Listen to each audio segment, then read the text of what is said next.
Beta, I know you want to do all these money tips, but Ramadan is a time for ibadah. And as anyone who has done our Tabata style Taraweeh will know, it can get tiring. So eat as much as you can because you need that energy for your ibadah.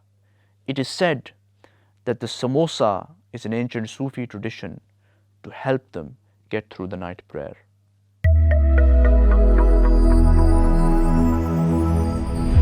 Assalamu alaikum everybody, I'm Ibrahim Khan from Islamic Finance Guru. Ramadan Mubarak. I actually agree with Uncle Faisal that this is a month of gaining taqwa and closeness to Allah subhanahu wa ta'ala. But this is also a month where we spend as a community around £100 million and donate another £100 million on top of that. All that money is coming out of mine and your pockets, and it can add up, and for some it can cause financial hardship if we're not careful. That then detracts from the purpose of this month, which is to gain closeness to Allah subhanahu wa ta'ala. So in this video we share 7 top money tips to help your finances get through Ramadan. The money that you save on cigarettes, coffee, shisha, takeaways with friends, meals out, invest that this month.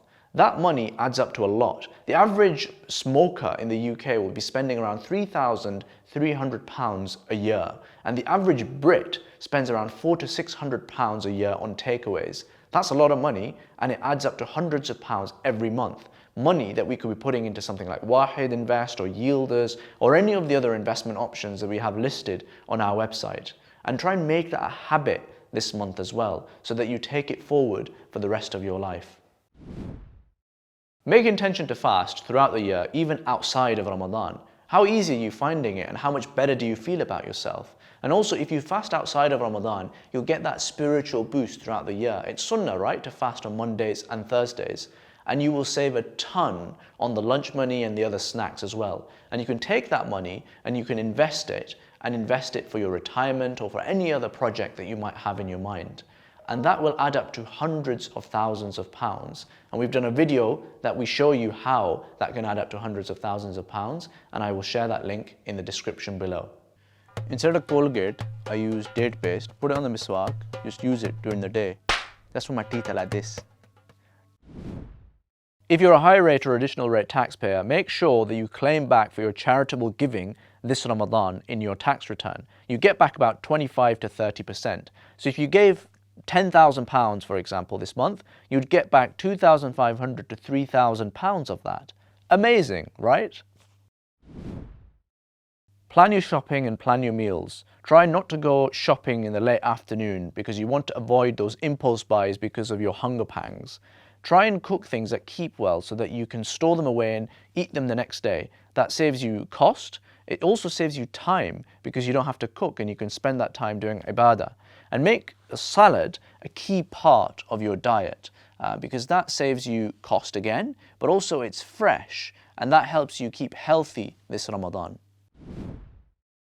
Start planning for your Eid gifts early. I mean, even through the year, you can start picking up deals here or there. That means that when it comes to Ramadan, you don't have to pay out a big lump sum for your Eid gifts. And also, it means that you get great deals. Ramadan Mubarak, beta. It must be really frustrating. You can't go out right now, innit? Yes, Uncle Faisal. Coronavirus lockdown has been really hard work. No, I don't mean coronavirus, beta. I mean, Shaitan is locked up this month, isn't he? That's quite insulting, Uncle Faisal. I'm not going to stand for it. Calm down, Iblis. I'm fasting. A'udhu billahi minash shaitanir rajeem. Get out. Another real top tip for making money is give charity and do istighfar. So the Prophet ﷺ, he said that charity does not decrease in wealth. So make sure that you're giving charity because it's not going to harm you. Actually, it's going to benefit you both in this life and in the hereafter. The richest Sahaba were people like Uthman ibn Affan and Abdurrahman ibn Auf radiallahu ta'ala anhuma, and they were amongst those who gave the most as well. And then Allah subhanahu wa ta'ala, he says, if you ask forgiveness, then I will give as well. He says, فَقُلْتُ اسْتَغْفِرُوا رَبَّكُمْ إِنَّهُ كَانَ غَفَّارًا يُرْسِلِ السَّمَاءَ عَلَيْكُمْ مِدْرَارًا وَيُمْدِدْكُمْ بِأَمْوَالٍ وَبَنِينَ وَيَجْعَلْ لَكُمْ جَنَّاتٍ وَيَجْعَلْ لَكُمْ أَنْهَارًا. Allah subhanahu wa ta'ala, He is saying, you ask forgiveness from me and I will give you wealth, I will give you children, I will give you your sustenance. What more do we want, brothers and sisters? This Ramadan, don't just give money in charity, look to give with impact. That means properly research that charity, read reviews about that charity, look to see if what they're doing is actually genuinely useful. And don't just give to 100% donation charities, because ultimately it doesn't matter how much money that charity is giving to the poor if that money is going to causes that are pointless, useless, that money is not being used effectively. All of this stuff is actually really important, because that is what really matters when it comes to how that charity is going to have an impact.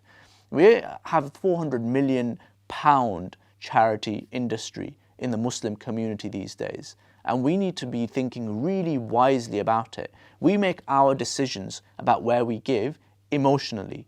Now, if I was to say to you, here's £400 million that you're going to be spending on the Muslim world and on Muslims in the UK, if I was to say that to you and then you spent that money just based purely on your emotions, would that be a sensible thing to do? Of course not. And that is actually the decision that is in our hands this Ramadan. So really try and think about impact and really look at the charities carefully, research them, ask around, review, and think about where they are spending that money and is it really, truly impactful. Ask the difficult questions to yourself and the charity before you give this Ramadan.